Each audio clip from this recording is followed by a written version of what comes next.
जय हिंद मेरे प्यारे दोस्तों, स्वागत है आपका अपने YouTube चैनल प्ले स्टडी पर। तो मेरे प्यारे दोस्तों, जैसा कि आपको पता होगा कि 18 फरवरी से आपका बोर्ड परीक्षा चालू होने वाला है, ठीक ना। उसी के उपलक्ष्य में मैं बताने वाला हूं, जो भी मेरे भाई बहन अभी तक हिंदी में कुछ भी नहीं पढ़े हैं और बोर्ड परीक्षा देने जा रहे हैं, तो ये वीडियो आपके लिए काफी ज्यादा इंपॉर्टेंट होने वाला है। क्योंकि मेरे भाई इस वीडियो में आप सभी को ये जानकारी मिलेगी कि हिंदी के पेपर में अगर कुछ भी नहीं आता है या आप कुछ भी नहीं पढ़े हो तो आपको कॉपी कैसे लिखना होगा और पेपर को कैसे पास करना होगा। चलिए आपको बताता हूँ। तो यहाँ पर देखिए, अंकों में मतलब होता है, मैं आपको भर भर दिखा रहा हूँ, आप लोग ध्यान से देख लीजिएगा। ये मेरा रोल नंबर कुछ इस प्रकार, ठीक है ना। ठीक है, कोई दिक्कत नहीं है, ये रोल नंबर है। अब आपको करना नीचे क्या है, परीक्षार्थी का अनुक्रमांक शब्दों में, ये बोला शब्दों में, तो शब्दों में कैसे लिखना होगा, चलिए उसको देख लेते हैं हम। तो शब्दों में बहुत सारे बच्चे करते हैं, यहीं पर मिस्टेक करते हैं और लिख देते हैं 4,32,42,34,34,06,000, मतलब इस प्रकार लिखते हैं। तो गलती आपको मेरे भाई नहीं करनी है। गलती क्या करनी है, आपको कुछ भी नहीं करनी है। जैसे 4 है, मैं आपको बता रहा हूँ, आप लोग ध्यान से लिख दीजिएगा। 4 इस प्रकार आप लोग भर दीजिएगा, अपना मतलब इस प्रकार, कोई दिक्कत नहीं होगा मेरे भाई। मैं आपको बता रहा हूं कि गलती नहीं करना है। आल टू आल पूरा इस वीडियो में जानकारी देने वाला हूं। फिर आपके सामने यहाँ पर देखिए क्या बोल रहा है, विषय। विषय कौन सा भाई, सबको पता होगा, हिंदी का पेपर है तो हिंदी लिख दीजिएगा। यहीं पर लिखिए हिंदी, ठीक है, हिंदी लिख दिया, कोई दिक्कत नहीं होगा। नीचे क्या बोला, प्रश्न पत्र। तो प्रश्न पत्र आपको लिखना केवल, क्योंकि प्रश्न पत्र केवल है, तो यानी कि एक ही पेपर है, तो केवल लिखिए। अब क्या होता है, यहाँ पर ध्यान से देखिए मेरे भाई, नीचे लिखा प्रश्न पत्र अंकित संकेतना, ये क्या होता है मेरे भाई। बहुत सारे स्टूडेंट यहीं पर गलती करते हैं, ये समझ नहीं पाते क्या होता है। तो मैं आपको साफ साफ बता देना चाहता हूँ, यहीं पर आपका जो है ये पेपर कोड होता है 801 KB, ठीक है ना। तो लिखो 801 KB, 801 KB, कोई दिक्कत नहीं होगा। आगे की तरफ बढ़ जाते हैं। परीक्षा के दिन क्या होता है भाई, परीक्षा के दिन जिस दिन होगा, मान लीजिए सोमवार है तो सोमवार कर दीजिए, मंगलवार मतलब जिस दिन आपका पेपर है उस दिन, ठीक है। तो मान लीजिए हम लोग सोमवार लिखते हैं, सोमवार, ठीक है। अब बोला परीक्षा की तिथि एवं पाली, तो भाई परीक्षा की डेट कब है, तो आप लोग ध्यान से देख लीजिएगा। परीक्षा के डेट कब है मेरे भाई, थोड़ा बताइए। तो परीक्षा के डेट है हमारा 18 फरवरी,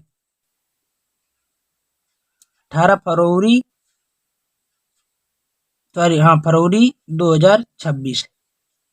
और प्रथम पाली यहीं पर बगल में लिख दीजिएगा, क्योंकि पहले पाली है, ठीक है। अब केंद्र का नाम जहां आपका सेंटर गया, तो ये मान लीजिए सेंटर गया आपका, हमने लिख दिया प्ले स्टडी, ठीक है ना। क्योंकि मेरा चैनल का नाम है, मान लीजिए सेंटर, ऐसे जहां सेंटर जाएगा अपना भर दीजिएगा, ठीक है, कोई दिक्कत नहीं होगा। चलिए, अब ये आपको फ्रंट पेज भरना होगा। ये मिस्टेक अगर नहीं करेंगे तो आपका यहीं से कॉपी देख लेगा एग्जामिनर की आप किस लेवल पे हैं, ठीक है ना। इसको जितना हो सके सही से भरनी होगी, कोई मिस्टेक नहीं करनी होगी, ठीक है। क्लियर हो गया। अब आपको मैं कॉपी भरने का तरीका बताता हूँ। ये तो हो गया हमारा कॉपी वाला। अब आपको ओ या मार्कशीट वाला, ये वाला दिखते हैं। अब आपका पेपर ऐसे मिला, सेंटर में आप चुपचाप से बैठ गए, पेन कॉपी लेके, वो पेंसिल जो पेन लेके ऐसे आपको बैठ गए। अब करना क्या है, देखिए A to Z पूरा जानकारी देने वाले। वीडियो थोड़ी लंबी हो सकती है, लेकिन आल टू मैं गारंटी लेता हूँ मेरे भाई, 70 में 70 नंबर आप ला के ही रहोगे, कुछ भी नहीं पढ़े हो तो। अब आपके सबसे पहले या हिंदी 2026 का पेपर है। अब आपने पढ़ा कि समय आपको 3 घंटा 15 पेपर को हल करने के लिए दिया जाएगा। सामान्य निर्देश के दिया है कि 15 परीक्षार्थी को प्रश्न पत्र पढ़ने के लिए दिया जाएगा। मेरे भाई कुछ करना नहीं है, आल टू आल देखिए। और आपको यहाँ पर ध्यान से देखिएगा मेरे भाई, 70 नंबर आपका पूर्णांक देता है। यहाँ पर कुछ बोला है कि 15 मिनट परीक्षार्थियों को प्रश्न पत्र पढ़ने के लिए दिया जाएगा। तो ये तो आपको सब कुछ पता होगा। सीधे सबसे पहले यहाँ पर मेरा आता है खंडा। खंडा में 20 टू आपका यहाँ पर ध्यान से देखिए बहुविकल्पीय प्रश्न दिया गया। इसको क्या करना होगा, तो बोल रहा है कि बादल की मृत्यु किसकी रचना है। तो देखिए आप लोग अगर पढ़े तो अच्छी बात है। तो बादल की मृत्यु किसकी रचना है, तो मेरे भाई ये आपको पता होगा, 4 ऑप्शन देगा, चारों में से एक आपका टिक लगाने में। तो बादल की मृत्यु की रचना कौन है भाई, राम कुमार वर्मा जी है, ठीक है। तो आपका कौन है, पहला कवि है, ठीक है, कोई दिक्कत नहीं होगा। चलिए, अब आपको लेना है ओ या मार्कशीट। ओ या मार्कशीट में देखिए, ध्यान से देखिए, ओ या मार्कशीट में भी गलती नहीं करनी है, क्योंकि अगर यहीं पर गलती करेंगे तो आपका नंबर कट सकता है, तो गलती नहीं करनी है। तो जिला कोड जैसे हो गया आगरा का, केंद्र कोड इतना हो गया, अनुक्रमांक अपने इस प्रकार भरा, विषय कोड ये हो गया हिंदी का, ठीक है। प्रश्न पत्र इतना हो गया, 801 हमने भरा ही था, या डाल दो केबी, ठीक है, कोई दिक्कत नहीं है। अब देखिए बहुत बच्चे क्या होते हैं यहीं पर गलती करते हैं, इसको नहीं कर पाते हैं। तो मेरे भाई यहाँ बोला प्रश्नोत्तर के चारों विकल्प में जो सही हो उसे गोले को निर्देशानुसार भरा जाए, ऐसे भरा जाए। तो कोड पहला अक्षर के का है तो बी का, के बी, कोई दिक्कत नहीं होगा। हमने क्या बोला था, पहला क्वेश्चन तो क्या था भाई, बादल, पहला का दूसरा बी सही था। तो आपको लिखना क्या है यहाँ पर, ध्यान से देखिए, पहला देखिए ये प्रश्नोत्तर संख्या एक है, पहला, ध्यान से थोड़ा जूम कर देता हूँ, ध्यान से देखिए, देखिए ये पहला, तो पहले का कहवा सही है आपका बी। तो बी को इस प्रकार आप लोग पूरे तरह से अच्छे से क्या करना, गोला भरनी है, कोई दिक्कत। और गोला इस प्रकार भरो कि बाहर ना जाए, ठीक है ना। अगर बाहर जाएगा तो नंबर कट जाएगा, तो आपका ओएमआर शीट चेक नहीं हो पाएगी। तो मिस्टेक नहीं करनी होगा, जैसे पहले का दूसरा, तो पहले का दूसरे पे आपको नीला पेन से भरनी है, स्केच की सहायता से नहीं भरनी है, केवल नीले पेन से, ठीक है। चलिए दूसरा प्रश्न आपके सामने बोल रहा है, गोदान उपन्यास किसकी रचना है। तो गोदान उपन्यास किसकी रचना है, तो बी राइट उत्तर है, मुंशी प्रेमचंद्र का। तो दूसरे का भी आपको कैसे करनी है, यहाँ पर देखिए दूसरे का बी, ए बी, इस प्रकार आप लोग गोला कर दीजिएगा, कोई दिक्कत नहीं है। चलिए तीसरा हम लोग ध्यान से देख लेते हैं, ऐसे ऐसे करके आपको टिक लगानी है। तीसरा देखिए, शेखर क्या बोला है कि शेखर एक जीवनी उपन्यास के लेखक कौन है। तो प्रिय स्टूडेंट, शेखर एक जीवनी उपन्यास के लेखक है सच्चिदानंद हिरेंद्र वासन अज्ञान, ठीक है ना। तो ये आपका बी उत्तर सही है। तो तीसरा का यहाँ पर देखिए, तीसरा ए बी, बी को इस प्रकार गोला भर दीजिएगा, कोई दिक्कत नहीं, बहुत आसान है, बहुत मजेदार भाई, करके जाओगे पूरा नंबर का ताल का मचेगा। चौथा नंबर देखिए क्या बोला, लहरों के राजहंस के लेखक कौन है। तो लहरों के राजहंस के लेखक मोहन राकेश है। तो चौथा का आपका राइट उत्तर क्या होगा, ए होगा। ए को इस प्रकार गोला भर दीजिएगा, ठीक है। पांचवा देखिए, भूषण किस युग के लेखक हैं। तो भूषण आपका रीतिकाल के हैं। तो पांचवा का बी आपका राइट उत्तर है, ऐसे गोला भर दीजिएगा। छठवा देखिए, यामा के रचयिता कौन है। तो यामा के रचयिता आपका महादेवी वर्मा जी है। तो यानी कि क्या, छठवा का सी, तो छठवा का ए बी सी, इस प्रकार आप लोग गोला भर दीजिए, ऐसे भरनी है। थोड़ा मैं आपको इसलिए बता रहा हूँ कि आपको ए टू जेड पूरा जानकारी दे रहा हूँ, कुछ भी नहीं पड़े उसके लिए। तो ये आप लोग अच्छे से पूरा ऐसे 20 कर लीजिएगा, ठीक है, कोई दिक्कत नहीं है। चलिए आगे बढ़ जाते हैं हम लोग। अब मेरे भाई आपको क्या करना होगा, आपने ये करा, ठीक है, ये मान लीजिए 20 बहुविकल्पीय प्रश्न आपका समाप्त हो गया, ठीक है। अब आपके सामने यहाँ पर वर्णनात्मक प्रश्न, ध्यान से देखिए क्या देता है वर्णनात्मक प्रश्न। बहुत सारे बच्चे कंफ्यूज हो जाते हैं, और मैं आपको साफ साफ बता देना चाहता हूँ, बोर्ड परीक्षा में सबसे पहले वही प्रश्न करना जो पूरी तरह से आता है मेरे भाई, इतना याद रखें। कम से कम 1 से लेकर 4 तक पेज में वही प्रश्न लिखना जो बोर्ड एग्जाम में सबसे अच्छे से आता हो, ठीक है, एक गलती नहीं करनी होगा। अब देखिए बोल रहा खंडबा, और खंडबा हमारा क्या है, वर्णनात्मक प्रश्न है, जो कि आपका कितना नंबर देगा, 6 नंबर देगा। अब इसमें क्या बोला, निम्नलिखित में किसी एक गद्यांश पर आधारित सभी प्रश्नों को उत्तर दीजिए। तो उत्तर देना होगा। तो बोल रहा कुसंग का जवाब सबसे भयानक होता है, यह केवल नीति और सद्वृत्ति का ही नाश नहीं करता बल्कि बुद्धि को भी क्षय करता है। यदि किसी युवा पुरुष की संगति बुरी हो गई तो वह उसके पैरों में बधी चक्की के समान होती है, जो उसे दिन प्रतिदिन अनित्य के गड्ढे में गिराती जाएगी। तो यहाँ से आपको पता होगा, यहाँ तक आपको करना होगा इसका सारांश का व्याख्या। तो सबसे पहले आपके सामने उपयुक्त गद्यांश का संदर्भ बोला, फिर अंश की व्याख्या बोला, फिर कुसंग की ज्वार किससे की गई ये बोला। तो मेरे भाई कंफ्यूज होने की भी जरूरत नहीं है, आपको ऑल टू ऑल जानकारी देंगे। चलिए देखते हैं कैसे लिखना होगा। तो सबसे पहले आपके सामने यहाँ पर ध्यान से देखिए, ये आपका है, कुछ करना नहीं है मेरे भाई, सीधे आपको ब्लैक पेन से लेनी है स्केल, ठीक है, हम बता रहे हैं ध्यान से देखिएगा, ब्लैक पेन से लेनी है और कुछ करनी नहीं, सीधे इसको क्या करनी है, पटरी की सहायता से अंडरलाइन कर देनी है। चलिए हम आप लोग को करके दिखा देते हैं, ठीक है, ध्यान से देखिएगा, इसको अंडर करनी है, 2 ऐसे पटरी की सहायता से अंडर कर देनी है, ठीक है, हमने अंडरलाइन कर दिया, कोई दिक्कत नहीं होगा। अब करना क्या है मेरे भाई, ध्यान से देखिएगा, अब इसको करना क्या है, लिखना खंड, यहाँ पर लिखिए खंडबा वर्णनात्मक प्रश्न। चलिए मैं आपको लिख कर बता देता हूँ। तो फिर भाई यहाँ आपको लोग दिख रहा होगा खंडबा वर्णनात्मक प्रश्न, कोई दिक्कत नहीं, खंडबा वर्णनात्मक प्रश्न ऐसे हो गया। बोर्ड एग्जाम में ऐसे लिखोगे भाई, मैं गारंटी लेता हूँ एक भी नंबर टीचर नहीं कटेगा, पूरा का पूरा नंबर देगा, ठीक है। अब आपके सामने के प्रश्नोत्तर संख्या कितना है भाई, 21वां है, तो लिखो प्रश्नोत्तर संख्या 21वां। आपके सामने यहाँ पर ध्यान से देखिए, प्रश्नोत्तर संख्या 21वां का कहा तो 21 का कहा, ठीक है। अब करना क्या है, कुसंग का ज्वार, तो कैसे लिखना होगा, काले पेन से सुंदर सुंदर अच्छे से जितना हो सके एकदम ब्यूटीफुल प्रेटी लिखना, आपको अच्छा नंबर जरूर मिलेगा।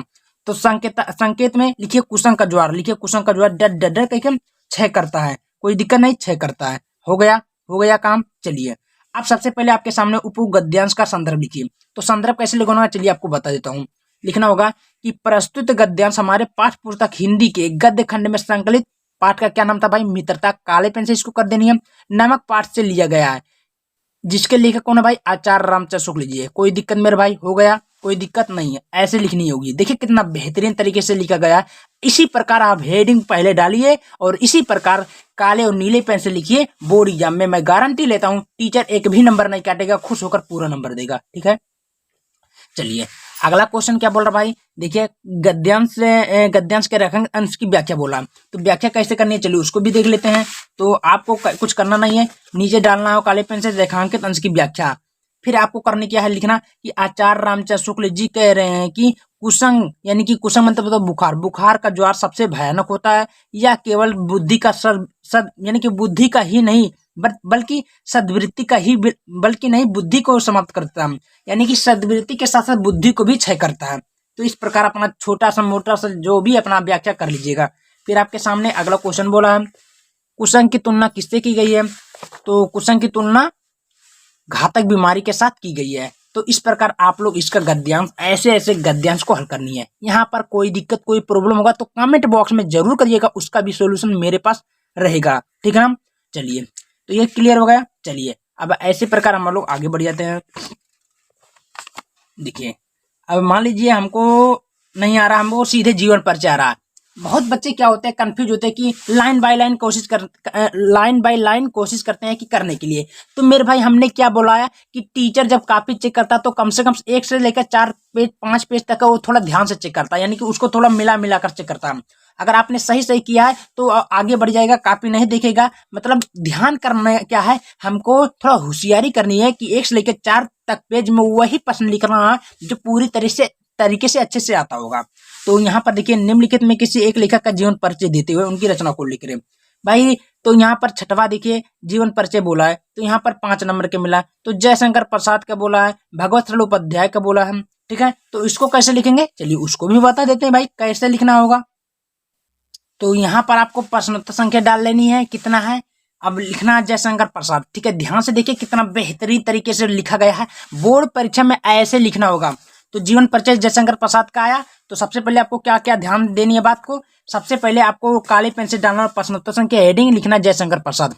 लिखना होगा जन्म स्थान, पिता का नाम, माता का नाम, मृत्यु, रचना, भाषा लिख दीजिएगा। जन्म 30 जनवरी 1889 को, स्थान सुंगनी साहू नामक, पिता का नाम देवी प्रसाद, माता का नाम मुन्नी देवी, मृत्यु 15 नवंबर 1937 को, रचना तितली था कंकाल, भाषा हिंदी। संक्षिप्त परिचय में हो गया। अब मैंने ये क्यों लिखा, बहुत सारे बच्चे के बोलेंगे भैया ऐसे क्यों लिखा। मेरे भाई यहीं पर टीचर ध्यान देता है बात को। अगर आपने यहीं पर सही कर दिया तो ये नहीं पढ़ेगा पूरा, इसी पे नंबर दे देगा। ठीक है, अब आपको जीवन परिचय लिखना होगा। जीवन परिचय कैसे लिखना होगा, हेडिंग लिखिए कि जयशंकर प्रसाद जी का जन्म सन 30 जनवरी 1889 ईस्वी को सुंगनी साहू नामक परिवार में हुआ था। इनके पिताजी का नाम देवी प्रसाद था तथा माता का नाम मुन्नी देवी था, जिसे पढ़कर इनके पिता उन्हें महान कवि बनने का आशीर्वाद दिया। यानी कि थोड़ा बीच में छूट गया कि जयशंकर प्रसाद एक कविता की रचना की, जिसे पढ़कर इनके पिताजी उन्हें महान कवि बनने का आशीर्वाद दिया। इनके बड़े भाई शंभू रत्न था। इनके बड़े भाई का नाम क्या था, शंभू रत्न था। इनका नाम क्वींस कॉलेज में लिखवाया किंतु मन नहीं लगा उनका। फिर आपको साहित्यिक परिचय लिख देनी होगी। फिर लिखना होगा क्या कि जयशंकर प्रसाद जी हिंदी के सर्वश्रेष्ठ कवि माने जाते हैं।